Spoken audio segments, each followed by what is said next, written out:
Welcome back to Justice for Jean Alesi 2 in Formula 1 97, and round 10 brings us to another historic racing venue, Hockenheim. Now both Hockenheim and the German Grand Prix last appeared on the F1 calendar back in 2019, and boy did they go out with a bang. You know the race. You know. Like I said earlier in the season when we raced in France, I cannot believe we don't race in this country anymore. And with Germany, it's not even like we're short on good Grade 1 circuits. The Hockenheim Ring, the modern version of this circuit, I still think is really good and produced good racing. There's the Nürburgring. Two options, great options right there that I still think modern Formula 1 could have good races on. But I'm not naive. I know Formula 1 cares more about going to places where they'll get the biggest return on their investment over anything else. But I will never stop pointing out what we're missing, because I don't want to ever accept going to a Florida car park over circuits like this. The real 1997 qualifying was dry, but there had been mixed weather conditions throughout the weekend, and crucially, there was a question mark over the race itself. It was supposed to be dry, but it might not be. So there was plenty of tinkering with setups to try and get the right balance between the long straights and the chicanes and stadium section, as well as making sure the car behaved itself if it was raining, and you didn't end up with a Beyblade, for example. As a result, we got a few surprises. On his return from a 3-race layoff, Gerhard Berger took pole position by 0.02 of a second from, of all people, Giancarlo Fisichella in the Jordan, his first ever front row start. Alesi managed 6th, he was 0.6 off pole, but he might have been closer had he not spun the car on his final run of the qualifying session. In our last playthrough with Panis, we managed pole position. It was our second pole of the season. If we were to get pole today, it would be our 6th pole of the season. I mean, I've not done it yet, but I'm feeling confident, as you might be able to guess. In the dry, I absolutely think I've got the pace. In the wet, we've seen what the deficit's like. The only interesting factor is if the setup's good enough for the wet. We could become the aforementioned Beyblade. Pole remains the target, but the weather could skew things. But I really hope we do well this weekend, because there's some tough tracks coming up and we want to strike while things are on our side. And it's a dry qualifying session. Last year's pole time set by us a 1 minute 35.03. And as we come across the line, you can see we're already 0.4 better than that. This would be the best lap. Flick down to 5th and clip the apex of the Nord curve, and then it's power down into the first long straight into the forest. As mentioned, balancing the setup here, very, very important, especially on these sections. You don't want to be a sitting duck.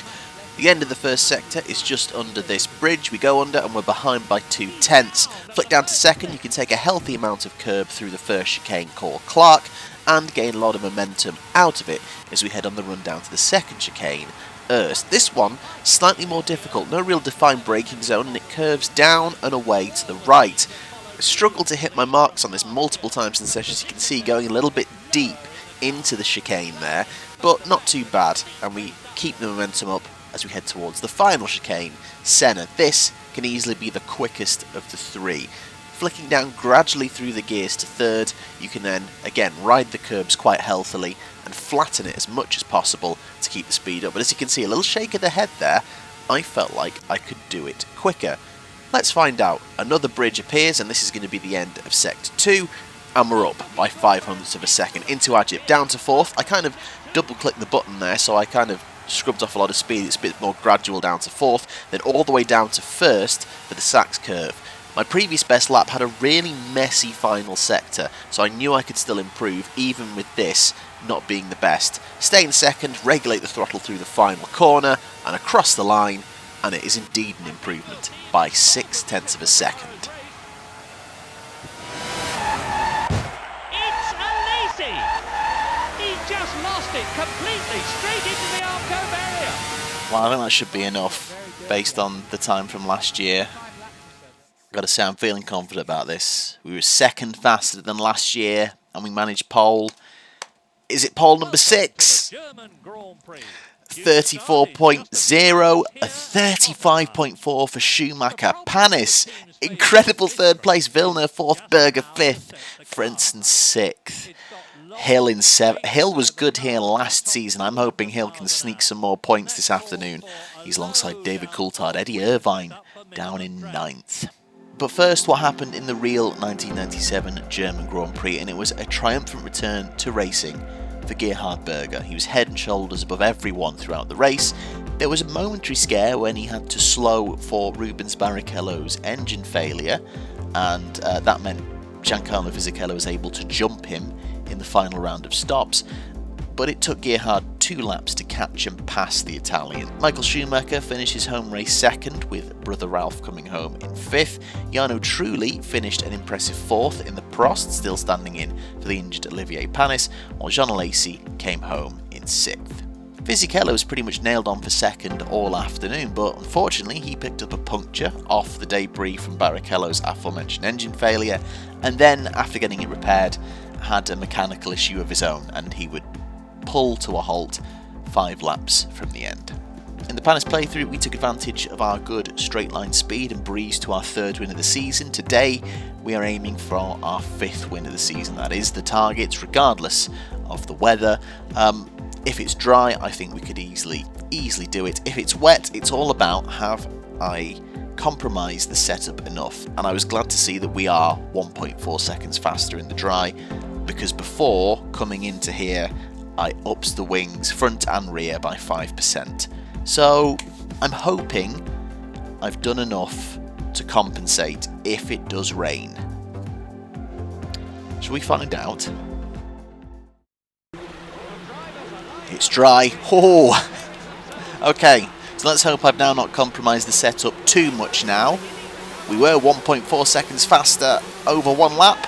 Let's do it over 10. We're underway in Germany. Schumacher jumps us. We're always slow off the line. And that's Villeneuve through. That's both Williams through. Oh, it's not an ideal start. We've got Panis behind us. That's a shame. Would like Panis to have stayed up there. Oh, and they fly away. Oh. Oh, no. And we seem to be struggling. Panis is catching us. Oh, whoa.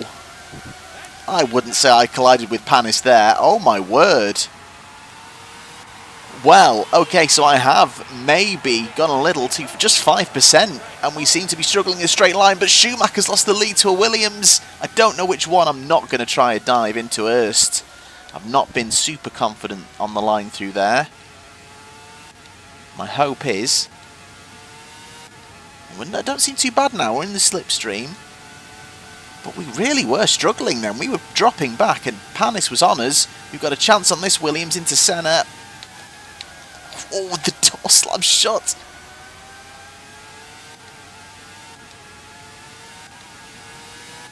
Can we get on the inside of Ajip? This could be a good chance. Up the inside. If I can sweep back ahead of Ajip. There's a big fight going on between the 2 Williams ahead of us. Oh, I've gone wide. Just managed to hold it. I haven't. Oh, what? Oh my god. That... I am so sorry. That was completely unintentional. We have a Prost and an Arrows behind us. Oh god, I need to just focus because now the front 2 are driving away. Uh-oh. Are they going to come at us again? I'm going to stay to the inside if Panis is going to come at us. Berger's in the mix. Berger dropping back behind the Arrows. I will say nothing at this point.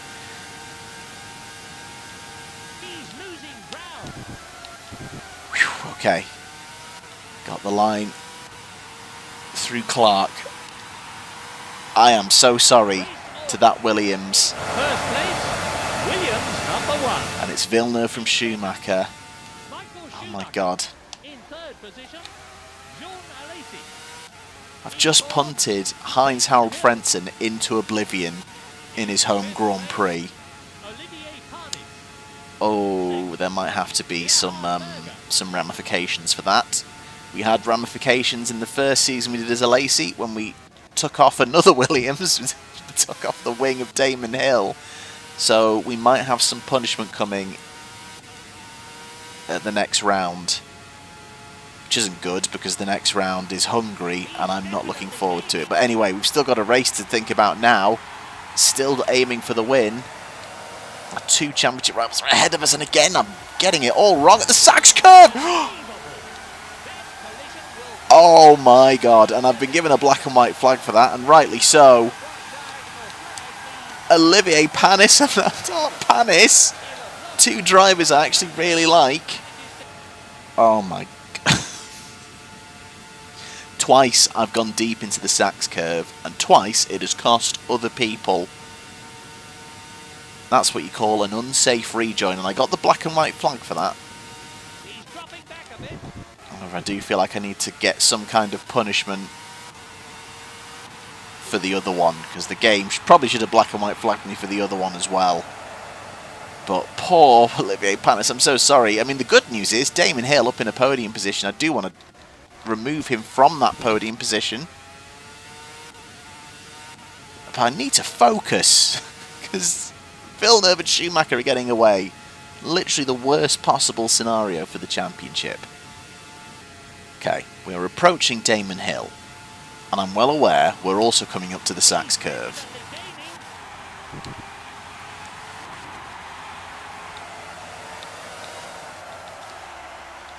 Still a bit deep, but at least no casualties this lap at the Sachs curve. It's a marked improvement.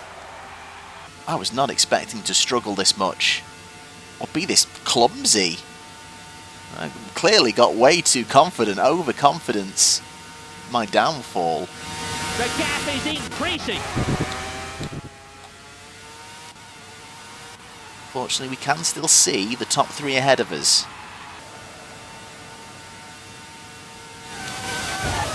Oh my god. You're right there, Murray. God, I'm so glad I didn't take Damon out as well. The closing speed up to the chicane was insane.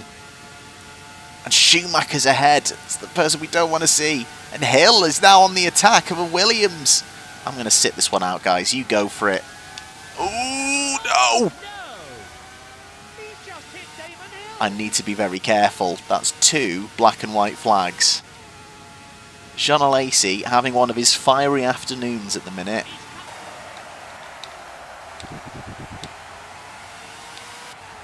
Not had one of them in a while. Good for you to rear your head now.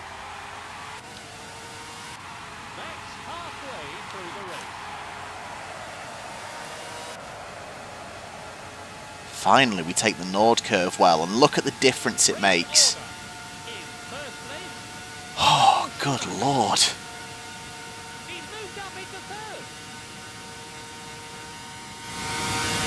That was actually a better first split than the current leader. Good run up to Clark, good exit from Clark. We can get past Villeneuve now as well. Oh, this is important lap happening right now. He's gained 2nd place.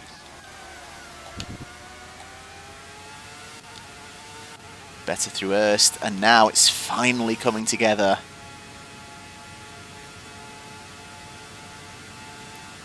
Slowly reeling Schumacher. Definitely going to try and move from here. Early on the brakes into Senna. Just checking that engine sound I can hear is ahead and not from behind. We close up to Schumacher. I don't want to take out another German driver in front of the German fans. Let's get a clean move. Oh, God. What has happened to me?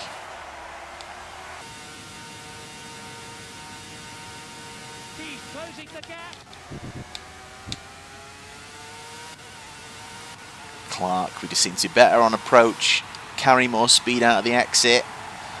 Again, though, I'm not making a move into Erst. Let's just take Erst well. On we do. Good exit. And that's a lovely move. Finally, a little bit of class to proceedings. And we lead on lap 6, having lost the lead off the line. Oh, finally takes Senna well. I don't know what happened. Lap 1 must have just got in my head when I saw the leaders pulling away. And then Panis' move on me. That's one of the few times I feel like I can be aggrieved this afternoon. Because he had a little swerve at me. But then some complete acts of terror against Heinz-Harald and Olivier Panis. And then nearly one on Damon Hill as well. Mercifully he survives. I'm hoping he's still 4th. Hell, if he could attack Villeneuve and Schumacher, that would be good. Schumacher, though, is still on the back of me.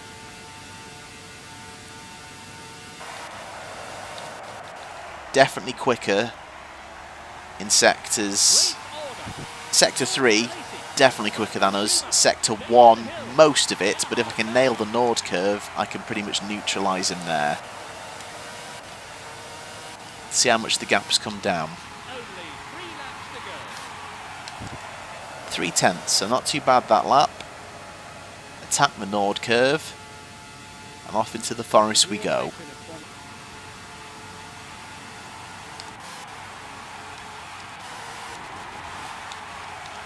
Come on, dude, why? Are you trying to carry too much into Ajip? I suppose I should ask the question, what do you think my punishment should be for yeeting Heinz-Harald into the upside down? Last time when we had the penalty against Hill in Formula 1 95, I had a basically restriction on qualifying laps. I could only use like 3 qualifying laps in the next race, I think. Which would really hurt because the next race is Hungary, which I think we are going to struggle at massively. We could just say add 5 seconds on after the race, which, I mean, if that's what you choose, I think that's fine. Whatever. That's just the standard penalty, you know. FIA knows best. 5 seconds for everything. Not a problem. As we come over to start the final lap, let me know in the comments what you think my punishment should be.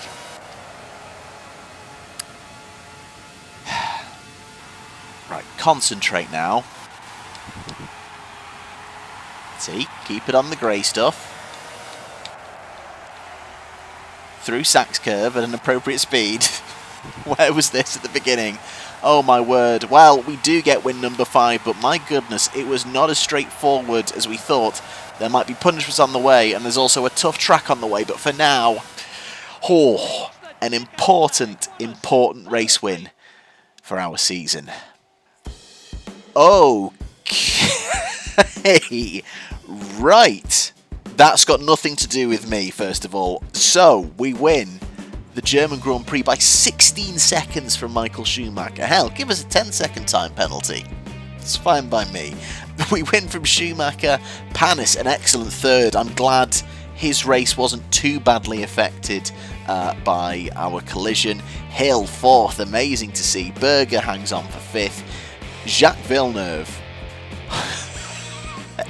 Every time I look at this, every time I see a new screen, it just surprises me. We are ahead by a solitary point from Michael Schumacher.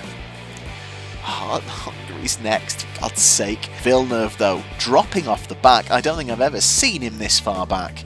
He is 15 points behind us. Gerhard Berger with another couple of points. He's moving closer to Frentzen. Oh God, it's going to seem like organised terrorism now, isn't it? It sounds like I'm trying to help Berger. In the constructors.